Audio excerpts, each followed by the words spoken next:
இலங்கை இந்திய காங்கிரசின் ஸ்தாபக தலைவர்களில் ஒருவரான கண்டி மாவட்டத்தின் முதலாவது தமிழ் பாராளுமன்ற உறுப்பினரான கே ராஜலிங்கத்தின் 62வது நினைவு தினம் புசல்லாவ சங்குவாரி தோட்டத்தில் உள்ள அன்னாரது சமாதியில் இன்று அனுஷ்டிக்கப்பட்டது.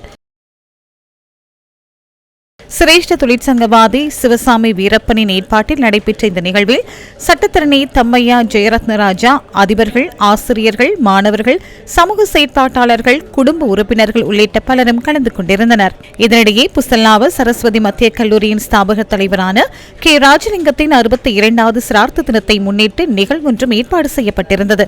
சரஸ்வதி மத்திய கல்லூரி அதிபர் டி கணேசன் தலைமையில் கல்லூரியின் கலையரங்கில் நடைபெற்ற இந்த நிகழ்வின் போது ஞாபகார்த்த நூலொன்றும் வெளியிட்டு வைக்கப்பட்டது.